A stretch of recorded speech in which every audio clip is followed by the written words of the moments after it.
ಸಂಘದ ಮಾಜಿ ಅಧ್ಯಕ್ಷರು ನಮ್ಮ ಸಂಘದ ಕೆಲವು ನಿರ್ದೇಶಕರು ಸಹಕಾರ ಸಂಘವು ಸೂಪರ್ ಸೈಡ್ ಎಂದು ಪರಿಗಣಿಸಿತು. ಅದಾದ ನಂತರ ಆಡಳಿತ ಅಧಿಕಾರಿಗಳನ್ನು ನೇಮಿಸಿದರು.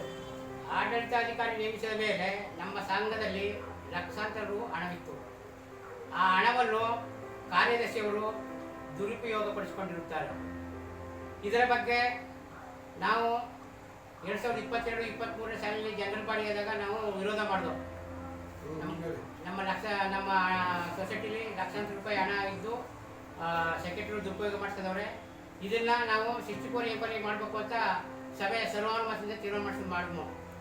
ಅದಾದಮೇಲೆ ಆಡಳಿತಾಧಿಕಾರಿ ನಿಮಗೆ ರೆಗ್ಯುಲೇಷನ್ ಕೊಡೋ ಜವಾಬ್ದಾರಿ ನಮ್ಮದು ಅಂತ ಒಪ್ಕೊಂಡ್ರು.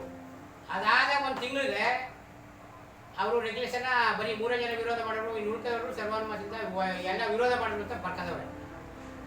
ಅದಾದಮೇಲೆ ನಾವು ಮತ್ತೆ ಈ ಜನರಲ್ ಬಾಡಿ ಬರ್ಬೇಕೆ ನಾವು ಕಾಯ್ತಾ ಇದ್ದೋ.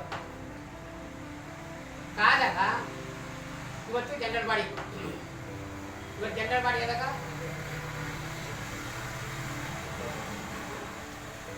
21/9/2024 ಇವತ್ತು ಶನಿವಾರ ಬೆಳಗ್ಗೆ 11 ಗಂಟೆಗೆ ಸಭೆ ಸ್ಟಾರ್ಟ್ ಆಯಿತು.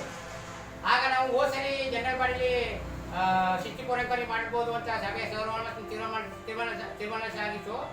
ಆದರೆ ಇವಾಗ ಆ ರೀತಿ ಬರಲಿಲ್ಲ. ಬರೀ 3 ಜನ ವಿರೋಧ ಮಾಡಿದ್ರು ಅಂತ ಬರ್ಕೊಂಡಿದ್ರು. ಫಸ್ಟು ಅದನ್ನ ರೆಗ್ಯುಲೇಷನ್ ಮಾಡಿ ನಮ್ಮ ಕೈ ಕೊಟ್ಬಿಟ್ಟು ತದನಂತರ ನೀವು ಸಭೆ ಮಾಡಬೇಕು ಅಂತ ವಿರೋಧ ಮಾಡಿದಾಗ ಬಂದ ಮಾಡಿ ಕೆಲವಷ್ಟೇನ ಇಲ್ಲ ಅದೇನು ಬರುವುದಿಲ್ಲ, ಇನ್ನು ನೀವು ಬೇಕಾದ್ರೆ ನೀವು ವಾದ ಮಾಡಿ ಎಂಕ್ವೈರಿ ಮಾಡಿಸಿ ಕಂಡು ಬಂದಮೇಲೆ ನೀವು ಸಭೆ ಸೇರಿಸಿ ಈಗ ಮಾಡ್ದಂಬಿಟ್ಟು ಒಬ್ಬರು ಗೊಂದ ಮಾಡಿ ಸೃಷ್ಟಿ ಮಾಡಿ ಜಗಳ ಗಂಟೆ ಹಾಕಿ ಸಭೆಯ ಸ್ಥಗಿತ ಮಾಡಿದ್ರು. ಅಂದರೆ 4/5/2023 ಚೆಕ್ ನಂಬರು 31/75/8 ಈ ಮೂಲಕ 4 ಲಕ್ಷ ರೂಪಾಯಿ ಡ್ರಾ ಆಯಿತು.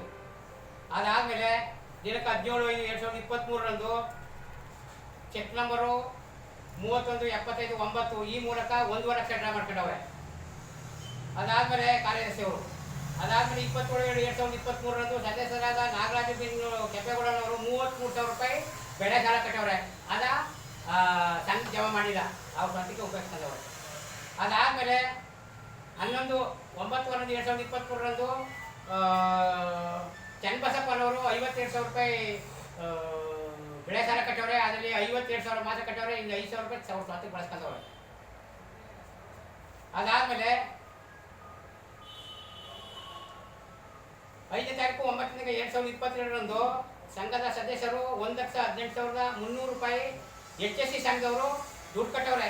ಅದರಲ್ಲಿ ಸೆಕ್ರೆಟರಿಗಳು 91,000 ಮಾತ್ರ ಅಕೌಂಟಿಗೆ ಜಮಾ ಮಾಡವ್ರೆ. ಇನ್ನು 27,300 ರೂಪಾಯಿ ತಮ್ಮ ಸ್ವಂತಕ್ಕೆ ಬಳಸ್ಕೊಂಡವ್ರೆ. 91,000 ರೂಪಾಯಿ ಮಾತ್ರ ಕಟ್ಟಿರ್ತಾರೆ. ಅದಾದಮೇಲೆ ಈಗ ಈ ವರ್ಷ 2023-24 ಸಾಲಿನಲ್ಲಿ 4/5/2024 ಸೆಕ್ರೆಟರಿ ಅವರು ಏಕೈಕಿ ಯಾರು ಹೇಳಿದ್ರೆ ಒಂದು ಸಭೆನೂ ಕೂಡ ಮಾಡಿದ್ರೆ ರೆಗ್ಯುಲೇಷನ್ ಮಾಡಿದ್ರೆ 5 ಲಕ್ಷ ರೂಪಾಯಿ ಡ್ರಾ ಮಾಡವ್ರೆ. 5 ಲಕ್ಷ. ಮತ್ತೆ ದಿನಾಂಕ 29/5/2024 2 ಲಕ್ಷ ರೂಪಾಯಿ ಡ್ರಾ ಮಾಡವ್ರೆ. ಮತ್ತೆ 6/5/2024 50,000 ರೂಪಾಯಿ ಡ್ರಾ ಮಾಡವ್ರೆ. ಇದು ನಮ್ಗೆ ಯಾರಿಗೂ ಗೊತ್ತಿಲ್ಲ. ಕೇಳಿದ್ರೆ ಇದಕ್ಕೆ ನಮಗೆ ಇಲ್ಲ ಸರಿದ ಜವಾಬ್ ಹೇಳ್ತಾರೆ. ಇದ್ರ ಬಗ್ಗೆ ನಾವು ಚರ್ಚೆ ಮಾಡಿದಾಗ ಇದನ್ನ ಸಭೆನೇ ಮಾಡೋದು ಬಿಡಲಿಲ್ಲ. ಕೆಲವು ಜನ ಒಂದು 5 ಜನ ಎತ್ತು ಕಟ್ಕೊಂಡು ಯಾವುದೇ ಕಾಣ್ತವೆ ನೀವು ಇನ್ನೂ ಎತ್ತೋಗಿಲ್ಲ, ಈ ಜನರಲ್ ಬಾಡಿ ಮುಗೀತು ಅಂದ್ಬಿಟ್ಟು ನಮ್ಗೆ ಯಾರಿಗೂ ಆಹ್ವಾನ ಕೊಡ್ತೇನೆ, ಮಾತಾಡೋಕ್ಕೂ ಅವಕಾಶ ಕೊಡ್ತೇನೆ. ಏನು ಮೀಟಿಂಗ್ ನಡವಳಿಕೆ ರೆಗ್ಯುಲೇಷನ್ ಮತ್ತೊಂದು ಮಗದೊಂದು ಏನು ಮಾಡ್ತೇನೆ ಡೈರೆಕ್ಟಾಗಿ ಸಭೆ ಮುಗಿಸಿ ಇವತ್ತು ಕಳಿಸೋರು. ಯಾವುದೇ ಕಾರಣಕ್ಕೂ ಸಭೆ ನಡೆಯಿಲ್ಲ, ಸಭೆ ಚರ್ಚೆನೂ ಆಗಿಲ್ಲ, ಹೇಳಿಕೆನೂ ಮಾಡಿಲ್ಲ. ಇದನ್ನ ನಾವು ಸಹಕಾರ ಅಭಿವೃದ್ಧಿ ಅಧಿಕಾರಿಗಳಂತ CDO ಕಂಪ್ಲೇಂಟ್ ಮಾಡವೆ, ಸಹಕಾರ ಸಹಾಯಕ ನಿಬಂಧಕರಾದಂಥ AR ರಿಪೋರ್ಟ್ ಮಾಡವೆ, ಮತ್ತು ARಗೆ ನಾವು ಕಂಪ್ಲೇಂಟ್ ಮಾಡವೆ, ಮತ್ತು ಸಹಕಾರ ಸಂಘದ ಜಂಟಿ ನಿಬಂಧಕರು ಮೈಸೂರು ಇವ್ರಿಗೆ ನಾವು ಕಂಪ್ಲೇಂಟ್ ಮಾಡವೆ, ಮತ್ತು ಸಹಕಾರ ಸಂಘದ ಅಭಾರ ನಿಬಂಧಕರು RCS ಇದಕ್ಕೆ ರಿಪೋರ್ಟ್ ಮಾಡವೆ, ಮತ್ತು ಸಹಕಾರ ಕಾರ್ಯದರ್ಶಿ ಸಚಿವಾಲಯದ ನಾಗಭೂಷಣ ಅವ್ರಿಗೆ ನಾವು ಕಂಪ್ಲೇಂಟ್ ಮಾಡವೆ, ಮತ್ತು ರಾಜಣ್ಣವ್ರಿಗೂ ಕೂಡ ನಾವು ಕಂಪ್ಲೇಂಟ್ ಮಾಡಿದ್ವಿ. ಇದ್ರ ಬಗ್ಗೆ ಯಾರು ಚಕ್ಕರ್ ಎತ್ತಿಲ್ಲ.